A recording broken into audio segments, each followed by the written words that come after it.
Assalamualaikum warahmatullahi wabarakatuh. Halo semuanya. Perkenalkan, nama aku Amanda Hendriana dan Halo, nama aku Rania. hari ini aku sama kakakku bakalan bikin tugas untuk menuntaskan mata kuliah psikologi komunikasi. Nah, tugas ini yaitu berupa kayak question and answer gitu lah ya, kayak ngobrol biasa terkait komunikasi antar persona. Langsung aja ke pertanyaan pertama. Nah, untuk pertanyaan pertama yaitu seperti apa sih hubungan antar persona di antara kita berdua? Mungkin aku bawa jelasin dari aku dulu kali ya. Nah, hubungan kita tuh sebenarnya udah terjalin lama banget dari lahir gitu kan, karena emang basicnya kita sepupu gitu. Dan emang ibu kita nih adik kakak, jadi memang hubungan antar persona kita tuh udah terbangun lama banget. Dan sering berjalan waktu juga, kita selalu kayak sama-sama tiap hari, bahkan kayak makan, baju, kayak benda-benda lain tuh sering banget kayak couple gitu, udah kayak kembar lah istilahnya gitu. Dari SD, SMP sampai sekarang kuliah pun kita bener-bener sekolah pun satu kampus juga, satu prodi, jadi kayak setiap hari udah tau lah kebiasaan kakakku dan sebaliknya kayak gitu. Mungkin Mungkin kalau dari aku sendiri, hubungan antar persona kita tuh udah cukup baik karena komunikasi yang terjalin itu dua arah dan saling memahami dan saling mengerti. iya, karena memang terjalin secara alamiah juga, dan dari lahir jadi emang komunikasi kita emang terlatih sudah sejak lama banget sih, kayak benar-benar dilatih buat menyelesaikan masalah dari kecil, ngobrol segala macam, jadi benar-benar udah nyambung banget lah ya istilahnya kayak gitu. Walaupun mungkin namanya hubungan itu pasti ada ada konflik, ada kesalahpahaman mungkin. Cuman karena balik lagi karena udah dekat dari dulu, kita walaupun ribut-ribut tapi tetap bisa balik damai lagi. Iya, bukan yang benar-benar kayak berantem terus bener-bener kayak pecah banget gitu, nggak pernah sih guys. Komunikasi yang kita jalin juga benar-benar bagus banget karena memang kayak basicnya kita sefrekuensi, karena memang sering bersama terus, jadi memang komunikasi yang dibuat juga benar-benar lancar gitu. Jadi kayak kalau ngobrol tuh benar-benar nyambung gitu. Kalau menurut aku sendiri, hubungan antar persona kita tuh ya kayak hubungan antar persona pada umumnya, yang saling mendukung satu sama lain, saling komunikasi satu sama lain, terus saling memberi saran, memberi support dan lainnya. Dan hubungan komunikasi kita juga terjalin secara langsung, kayak ngobrol langsung, dan juga melalui media seperti chattingan, teleponan, video call dan lainnya. Kayak gitu sih. Jadi bisa dibilang kita benar-benar yang frekuensi dan komunikasinya benar-benar jarang banget terjadi hambatan gitu. Nah, untuk pertanyaan yang kedua yaitu terkait situasi apa ya terhadap komunikasi persona di antara kita agar terjadi lebih baik, lebih kayak suportif gitu kali ya. Kalau dari aku sendiri sih, Terani ini bener-bener salah satu support system gitu kali ya, bisa dibilang. Karena memang kita juga kan umurnya gak jauh beda, jadi setiap komunikasi ada masalah di kampus atau di kehidupan, biasanya aku sering curhatnya ke dia gitu. Karena memang aku ngerasa dia bisa jadi salah satu problem solver di antara masalah yang aku punya kayak gitu. Terus juga suportifnya tuh mungkin lebih kayak bisa memahami, terus ngasih solusi, dan lebih ke arah deep talk gitu sih biasanya kalau komunikasi suportif gitu.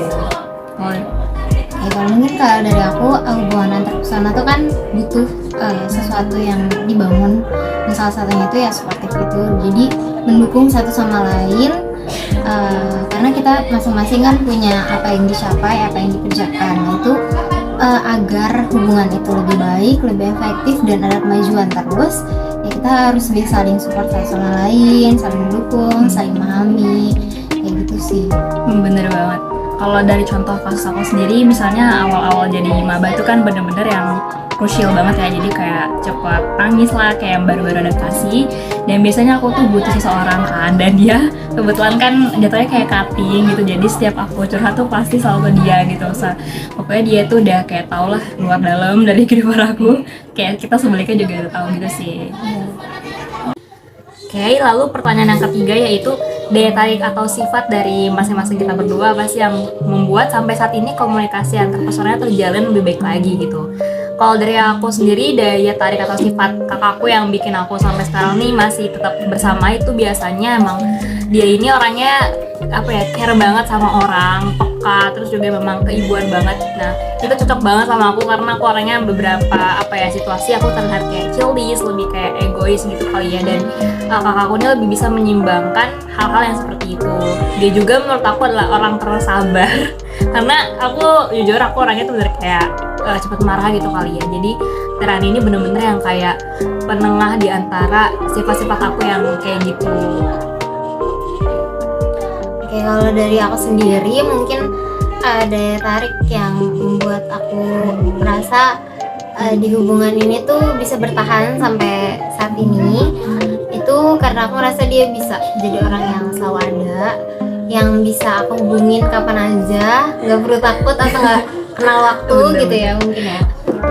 Jadi itu salah satu hal mungkin yang aku butuhi dan akhirnya memenuhi apa yang aku butuhi sebagai manusia yang butuh orang lain gitu dalam kehidupan sosialnya. Jadi mungkin itu salah satu sifat yang memperkuat hubungan antar personal kita gitu. Dan aku juga ngerasa kalau kakakku ini juga sebagai kayak role model gitu kali ya, yang sebagai apa ya leader gitu, karena basicnya dia lebih tua, jadi ngerasa ada beberapa hal kayak di hidup aku yang aku tuh butuh seseorang yang bisa memandu kayak gitu sih. Jadi support apa ya, sifat dari dia tuh kayak gitu, bisa lebih memandu kehidupan aku yang mungkin butuh seseorang kayak gitu sih. Lalu kita ke pertanyaan yang keempat, yaitu konflik atau masalah apa yang pernah kita alamin dan dampaknya ke diri kita masing-masing. Kalau untuk konflik sebenarnya dari kecil sampai sekarang tuh banyak banget ya konflik yang pernah terjadi, kayak hal-hal kecil misalnya kayak miskom sih, karena at the same time kan kita sama-sama sibuk ya, dan dia benar-benar orang yang jarang banget buka WA gitu. Jadi kadang kalau misalnya aku butuh dan tiba-tiba dia benar kayak balesnya besok gitu, aku kayak aduh ini orang kemana sih, kayak jadi aku ngasih informasi ke dia tuh setengah-setengah dan berakhir kayak miskom kayak gitu sih, sering banget terjadi kali ya. Terus juga apa ya, kalau hal kecil lainnya mungkin lebih kesalahpahaman aja sih terhadap hal-hal yang kayak menurut gue ini bagus sih tapi menurut gue enggak, tuh kayak lebih ke cekcok aja sih, karena emang kita juga dasarnya tuh punya pendapat yang benar-benar teguh gitu sih. Jadi susah banget buat kayak udah kita milih yang gampang aja tuh, enggak, susah banget kayak gitu karena perbedaan pendapat kali ya. Ya, Perbedaan pendapat sebenarnya wajar aja kali ya. Setiap orang tuh pasti punya pendapat yang berbeda, cuman ya gimana cara kita nanggulangin perbedaan pendapat itu gitu. Karena kalau menurut aku sendiri konflik banyak ya pasti, banyak. Cuman mungkin salah satunya itu kadang kayak situasi. Kadang situasinya itu nggak pas, jadi apa yang kita rencanakan kadang nggak sesuai dengan apa yang udah kita planning gitu. Jadi kenyataannya tuh berbeda sama apa yang kita rencanakan gitu. Dan kadang itu berefek lumayan besar bagi salah satu kita atau kitanya berdua gitu. Dan jadi dampaknya itu, jadi kadang mungkin kesal-kesal sendiri gitu ya, dari akunya atau dari dianya gitu. Tapi kalau hubungan antar personal jadinya mungkin bukan renggang sih, jadinya kayak ada jarak karena efek emosional tadi gitu. Cuman akhirnya karena kita tahu ya hubungan keluarga atau hubungan saudara ya ujungnya balik lagi gitu. Dan akhirnya bisa kita perbaiki lagi dan akhirnya damai dengan sendirinya gitu kan ya. Karena kalau untuk yang benar-benar konflik serius sebenarnya nggak ada ya, karena memang kita basicnya juga keluarga yang pastinya itu bakal dibutuhin gitu satu sama lain gitu. Jadi kalau untuk dampaknya sendiri kita memang kayak ya udah kesal sendiri, tapi juga bakal balikan lagi seperti semula sih gitu. Iya itu sih. Jadi buat kesimpulan dari dampak yang kita alami dari konflik tersebut, biasanya solusinya sih lebih yang kayak speak up gitu kayak maafin gue ya kayak gini. Paling lebih kayak gitu sih, lebih yang kayak minta maaf duluan supaya kayak menurunkan ego masing-masing sih.